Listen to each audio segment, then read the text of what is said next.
I don't care if you get a freaking vendor in Toronto who said I played in high school. Put him in the lineup because the guys playing right now suck. The Cubs now are 7.5 games behind the Brewers in the National League Central. Division's over. I'm not even worried about the division. But what we're watching is so nauseating, and everyone's looking for reasons. And the first place you have to put the blame is right at the feet of the freaking players. I know everyone's like, this Council guy, he's overrated. He's this, he's that. Do I love every one of his moves? No, I don't. Do I wish he would quit clearing his nose at every press conference because he sounds ridiculous? Yes. But the bottom line is that I get home, I'm excited to watch baseball, my team is on the screen, and I watch another impotent performance like an 80-year-old man begging for an orgasm. Absolutely ridiculous. The approach at the plate. Seiya Suzuki looks so lost, it is embarrassingly bad. So I have a question. First of all, I do want to make an apology. Carson Kelly, we're all, me included, going, what are you batting this guy cleanup for? Let me just give you Carson Kelly's numbers. These are his splits. Last 7 days, he's hitting .389 with an .839 OPS. For the last 15, .273, and the last 30, .262. And in the month of August overall, he's hitting .321. He's not the problem. Now, I don't believe you're a serious team if that's the guy that you have hitting cleanup. He should be down in the order. You didn't bring him in here to be your number one offensive player.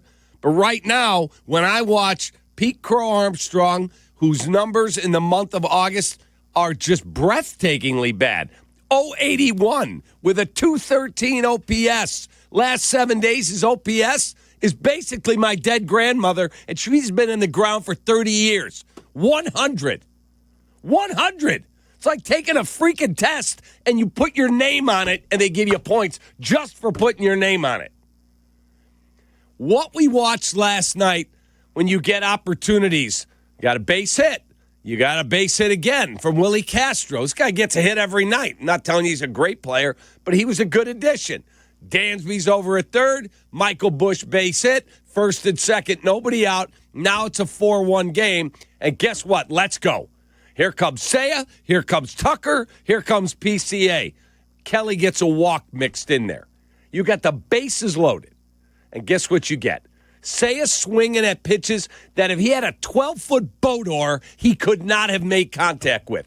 He made Javi Baez look disciplined in his worst days at the plate yesterday. I'm like, why would you throw anything near the plate to that guy? He's going to swing at anything. He looked awful. You cannot tell me that there's something not wrong health-wise with Kyle Tucker. Because I just went through in our meeting with you guys his splits. And if you look at his numbers, Kyle Tucker in the month of June, .311 with a .982 OPS. And then he drops off. And I went back. I had somebody on Twitter send me a note. Check when he got hit in the knee. Since remember he got hit by a pitch or he fouled one off his leg? There's something wrong. He's not turning on a ball. He's gone down to a July, hit .218 with a .295 slug. Awful. August, he's hitting .188 with a .188 slug. All he does is walk. His numbers are horrifically bad. And Pete Crow Armstrong, he's a kid. He's in a bad spot right now. He had a good month of July. He'll work his way out of it. But he's like 3 for 39. I have a question for Jed, for Mr. 2032, Carter Hawkins. That's still one of the most galling comments I've ever heard. We have to be as worried about the 2025 Cubs as the 2032 Cubs. If you said the 2026 Cubs, I'd say, well, I wish you were more focused on 2025. 2032 Cubs? Carter, I'd like to congratulate you because that's the single stupidest remark I've heard a Chicago sports executive say in my career since Ed Lynch came up with, we want to just play big games in September. No, Ed, the job was to win championships. And I'd like to send that memo now to 1060 West Addison. Because if you couldn't trade Owen Casey at the deadline, right? Nope, we can't trade him. What did Bob Nightingale report? We cannot trade Moises Ballesteros. They're refusing to put Ballesteros in a deal. Were we not in Milwaukee and Ballesteros is in the lineup? They woke him up at 3 a.m. You got to get to Milwaukee. We got an injury. Can you play? Yep. He gets there, and he's in the lineup. Bases loaded. Big spot. You're trying to get the one game out. God, I wish those days were back. And he comes up with a bases clearing, bases loaded double with a shot to the outfield. And then you send him right back down. Here's my problem. Ian Happ looks inept at the plate. He does. He looks lost. Kyle Tucker, I've given you the numbers. PCA's in a bad way. Suzuki looks dead at the plate. So if we can't trade these two guys, then why are they not up here getting an opportunity for at least a few days? Hey, Kyle, we're going to give you a few days off, see how the knee is doing, see how the finger's doing. We're going to bring these kids up because we couldn't freaking trade them. We didn't want to move them. They're so valuable. We're going to let them come up and play. Nope, we're going to run the same dead freaking bodies out there tonight, and I'm going to watch another game where we get it stuck up our backside. It's embarrassing what's going on there. Absolutely nothing reactionary to come out and say, guys, we got to shake the lineup up. We got to put other guys in here. I don't care if you get a freaking vendor in Toronto who said I played in high school. Put him in the lineup because the guys playing right now suck. True Fan Travel and ESPN Chicago are teaming up for the ultimate fan getaway to Sin City to see the Bears take on the Raiders in Las Vegas. You get round-trip airfare, 3-night stay at Mandalay Bay, special live broadcasts and meet and greets with the full ESPN Chicago team, all-inclusive tailgate, tickets to Bears, Raiders, and more to come. Spots are limited, so don't wait. Reserve your spot today at truefantravel.com. Back to you on the video. 2 down, and here's Alejandro Kirk, who bounces one into center, a base hit. Bichette around third, on his way to the plate, and will score the first run of the night. It's hit sharply. Bichette's got it. The long throw, the big stretch, and they got him. 99 for strike 3 call. Good morning. Good afternoon, good night. He doesn't mess around. Swing and a miss, blows him away. Who hits a fly ball pretty well tagged to left field. Happ's going to turn and watch it go. How about Ernie Clements? Cap, whether it was runners in scoring position or bases loaded, this team cannot come up with a big hit. 1 for 9 with runners in scoring position, a batting average of .220 in that spot. And I just thought after Barrios, the starter, was in there, I thought that the Cubs could do some damage against the Jays bullpen, and that was not the case. We did not see that yesterday. I do want to address Kyle Tucker, though, because what I keep hearing in Cubs circles is that, well, Kyle Tucker, man, something's going on, man. He must be injured. If Kyle Tucker's injured, then the Cubs need to do something about it. If he's injured or doesn't want to say anything, or if the doctor sees something, then the Cubs need to do something about it. Because otherwise, here's the answer: he sucks. I think that's the answer. The idea that something must be going on. No, he just sucks. Like a number of Cubs in this lineup, and every time that he steps into the batter's box, you know what he's doing? He's licking oil. He's going over. And every time he steps in the batter's box and is unclutch, you know what's happening? Potential money is leaving his pockets. He's not only kicking his own ass, but he also is kicking the Cubs' ass every time that he plays. So the idea that it must be something wrong, I don't get it. You know what I would tell you? He just sucks. And if he's injured, shame on the Cubs for not being able to sit him down for 10 games or 12 games for him to heal up, whatever the issue is. Unless there's a news story that I don't know about with Kyle Tucker, I just declare him sucks, just like a number of other Cubs. Yeah, then if the Cubs, if he is, then they should do something about it. You don't just keep running him out there.